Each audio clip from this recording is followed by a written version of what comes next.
But to me, when I make you look away first, and somebody ain't gotta force you to look away, it doesn't necessarily mean something, but maybe it does mean. Maybe it might. Maybe it might. This fight is so close, they so closely knitted that you gotta look for all the small pieces, because the small things are what gonna add up to somebody winning the fight. See, Canelo giving up or having to jump up 2 more weight classes and fight a guy who might put him in a dogfight, a real one, for the first time in his career.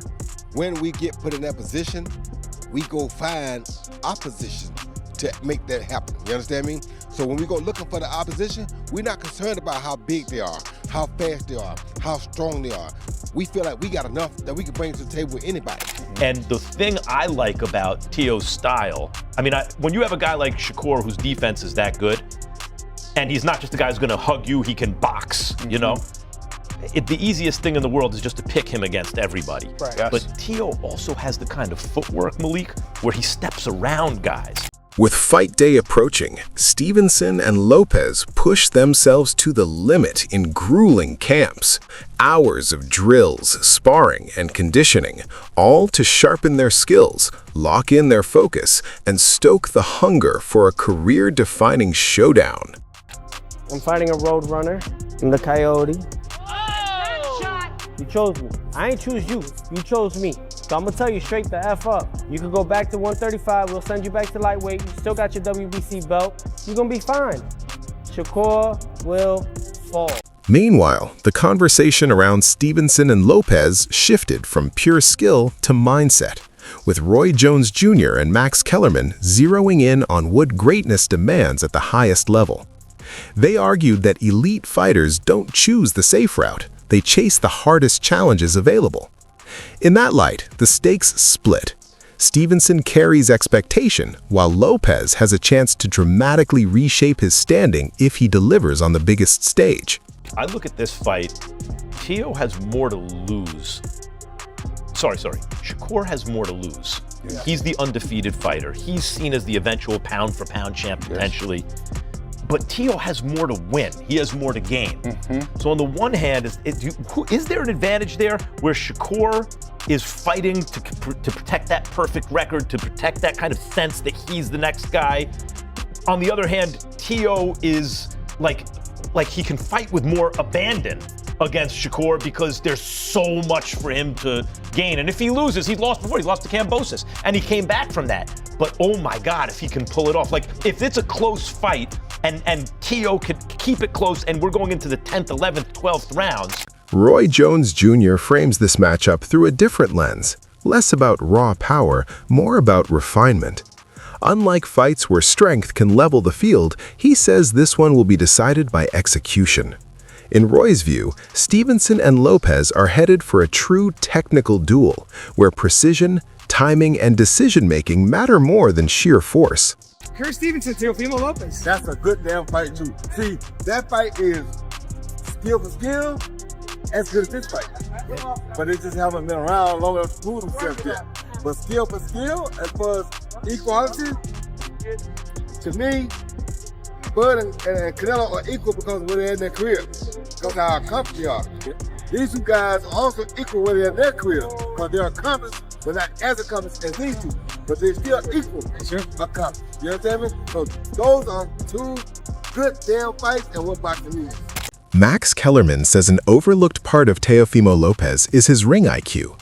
He navigates with purpose, using footwork to dictate range, steal angles, and stay a half step out of danger, so he can work efficiently, set up his power, and control the exchange round after round, not just rely on force. And I apologize. I understand it feels unfair to you, and maybe it is unfair, but this is my honest opinion. It may be, but it is still my honest opinion, Malik. I just have to be honest with the way I see it. I don't think that was the best version of Teo by a long shot. But even then, he was rallying in that fight late. He has championship heart.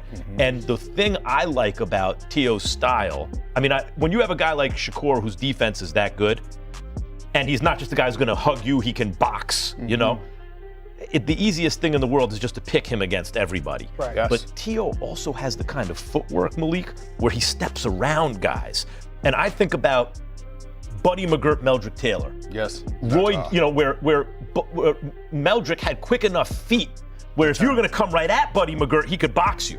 But Meldrick could give him angles that were more difficult. I think of Roy Jones, James Toney. If you were going to go at James Toney, forget it. His defense is too good. But Roy had the feet to move around James Toney, and maybe Teo has the feet to move around Shakur. Teofimo Lopez questions the motive behind Stevenson's move up in weight, framing it as circumstance more than a bold decision.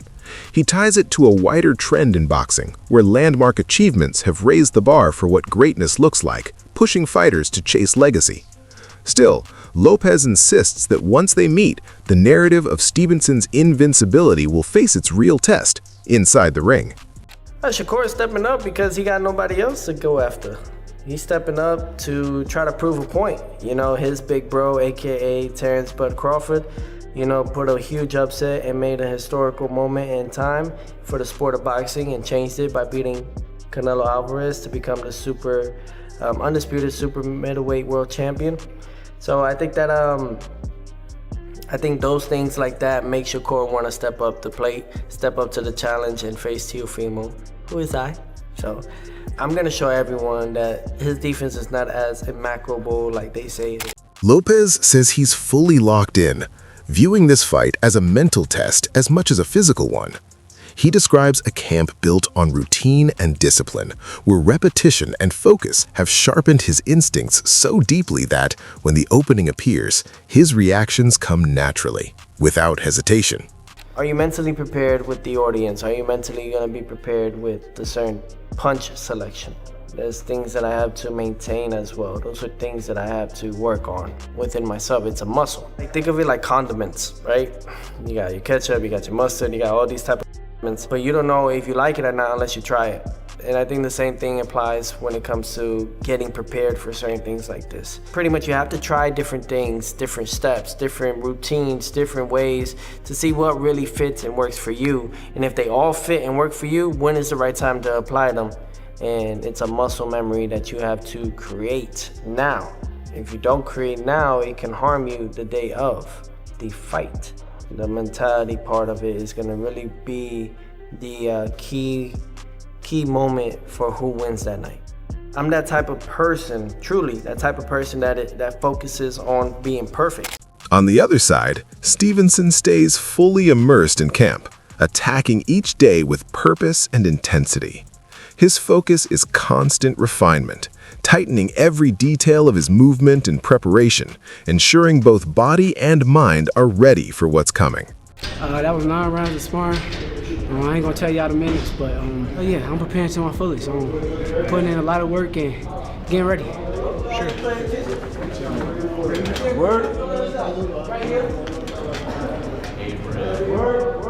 Keyshawn Davis describes Stevenson's camp as an environment built on trust, growth, and shared ambition. Having trained alongside him for years, Davis sees Stevenson as both a mentor and a steady guiding presence, someone who sets the tone with experience and composure. He points to the constant emphasis on discipline and defensive awareness, describing a camp where everyone pushes each other to improve, and where Stevenson's leadership keeps the people around him sharp, focused, and accountable.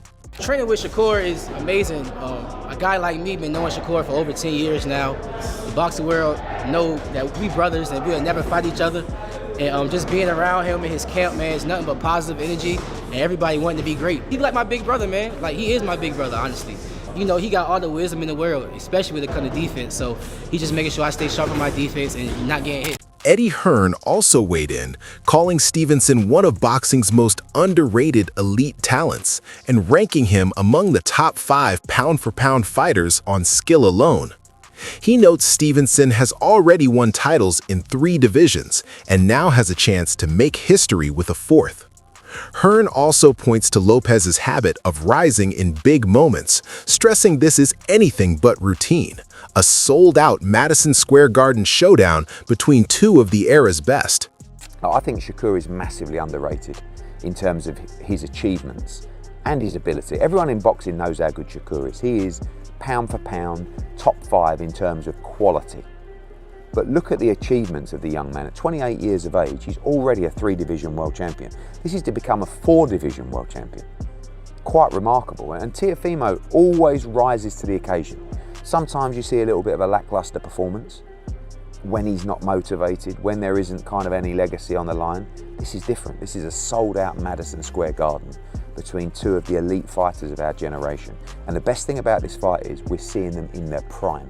By contrast, Rolly Romero criticizes Stevenson's approach, calling it too cautious and lacking excitement. He argues that Shakur prioritizes control and precision over sustained aggression, outmaneuvering opponents instead of hunting punishing shots, and says that style can make his fights feel less thrilling for fans. He's the most boring fighter in boxing history. He doesn't even try to knock people out. I like the style, though. I like the hit and don't get hit. You like his style, bro? Dude, he literally just touches men over and over and over again.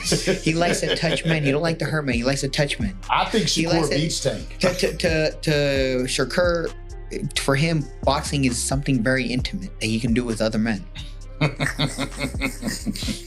Popular boxing analyst and YouTuber Wade calls this matchup a win for the sport, arguing that fights like this are exactly what boxing needs.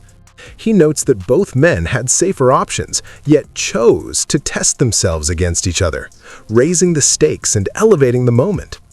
In Wade's view, matching elite fighters doesn't just move boxing forward, it creates momentum for even bigger opportunities down the line, with both competitors benefiting from the spotlight regardless of the result.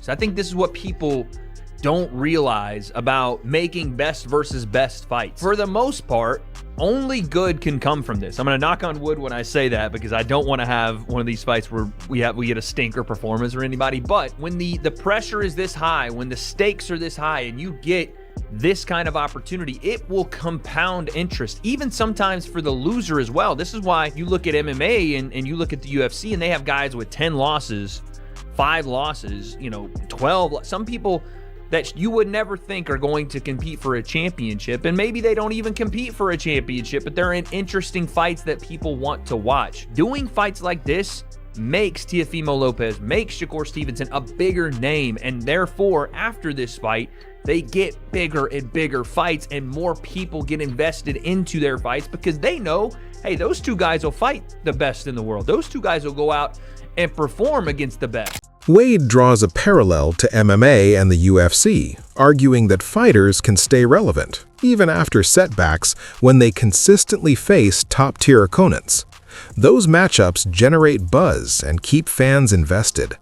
In that context, Lopez and Stevenson fighting each other elevates both profiles, creating high-stakes drama that extends beyond one night.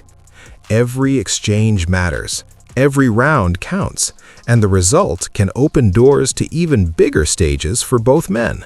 They're talking to each other through Chris. I love that type of stuff because what Teo's saying is true. Like, for him to go to the next level in his career, and for Shakur as well, they need to be tested, and they have been, especially Teo. Teo's taken some tough fights. He's beaten Vasily Lomachenko, beaten Josh Taylor, beaten Arnold Barboza.